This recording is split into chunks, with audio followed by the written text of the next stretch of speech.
Hello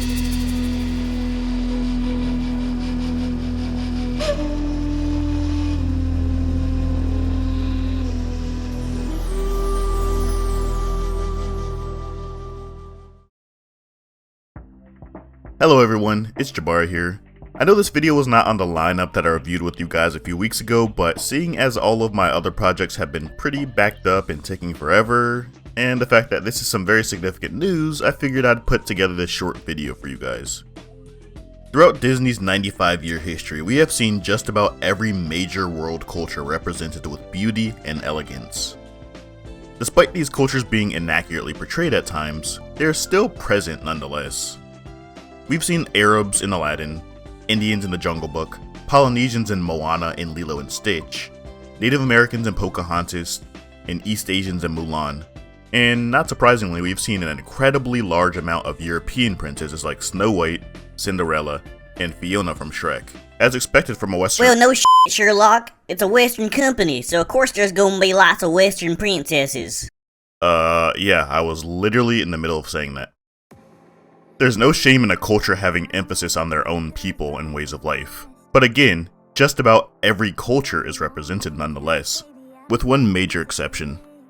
In Disney and the world of media as a whole, there's an unapologetic lack of movies based on Africa or its people, unless you count the ones that involve modern civil wars and poverty and, you know, the typical themes that people portray of Africa. Or in Disney's case, a wild white man who was raised by apes in an unspecified African jungle, or talking lions. So before I talk about Disney's most recent African princess movie, let's discuss the history of Disney's portrayals of African people. Recently in 2016, Disney released the movie Queen of Katwe, a live-action movie that most of us have never even heard of.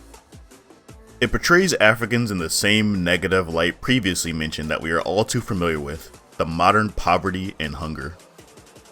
The protagonist is a 10-year-old Ugandan girl who lives in a slum and struggles to make ends meet by helping their mother scavenge food and sell goods at a local market, before eventually discovering that she has a love for chess, as well as its potential to rescue her and her family from poverty.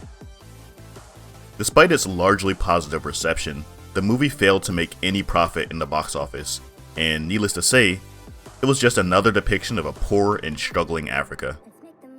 In 2015, there were talks about Disney making a movie called Princess of North Sudan. Sounds like an African princess movie, right? Well, it's not.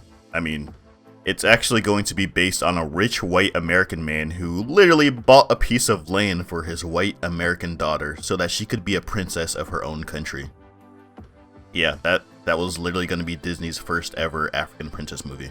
And rightfully so, this movie idea immediately received intense criticism for perpetuating negative views of Africa under white rule, and reigniting images of colonial European rule, as well as debuting their first ever African princess as a white American girl. Like seriously, Disney, why make the first ever African princess movie out of your 95-year history into some rich white American girl? Seeing as we haven't seen or heard anything about this, I'm gonna probably assume the movie was cancelled or put on a hiatus. So moving on, of course, we have the 2009 animated release of Princess and the Frog. Disney's first movie to ever contain a black protagonist. Only took them 86 years. Not exactly an African princess, but a black princess nonetheless. A step in the right direction, perhaps? Well, despite the movie's largely positive reviews and success in the box office, there's still a couple of small but irksome issues with it. Issue number one being the simple fact that the prince in the movie literally appears to be a very tan white man. I mean, there's nothing wrong with that, but I feel as though there was some sort of stigma against having a black man portrayed as the prince. It literally doesn't make any sense how they couldn't just make a black prince as Tiana's lover. Given the fact that the movie was supposed to have a black princess for once, why not a black prince too? Not to mention the antagonist, Dr. Facilier, is a voodoo witch doctor who clearly uses his voodoo magic for evil purposes. Voodoo is a Caribbean religion that was brought by slaves from West Africa, yet it is constantly portrayed as evil in Western films. So anyway, enough with my rants and on with the good stuff. Or at least I hope it'll be good stuff. After seeing Marvel's success with Black Panther, Disney decided to jump on the bandwagon and make their own African princess movie. It was announced about a week ago, so there aren't really any images or trailers or anything as of yet. Frankly, there isn't even a release date announced. From what I could gather, however, from the several articles, is that it will be a live-action film, not animated sadly. The protagonist will be a princess named Sade who is tasked with defending her kingdom from an evil force, which she'll do by utilizing her newly acquired magical powers. Sounds pretty straightforward, right? It also has somewhat of a Frozen vibe to it. I see great potential in this film. I doubt Disney will ever see this video, but here's my advice to them if they do.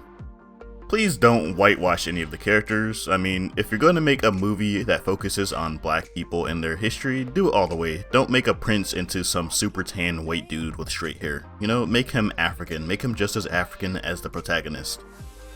Also, please don't make her kingdom some tribal village that is composed of nothing more than a small collection of huts.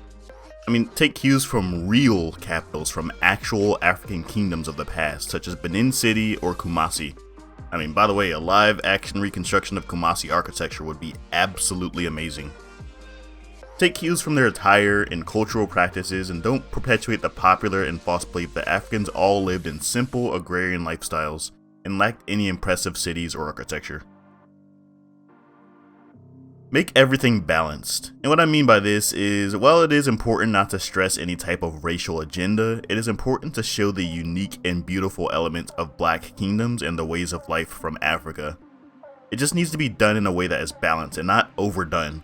Black Panther did a great job with this. There were clear African influences and cultural references without being just constantly overdone and shoved in your face. Also, don't demonize African cultures or religions like what was done with the voodoo religion in Princess and the Frog.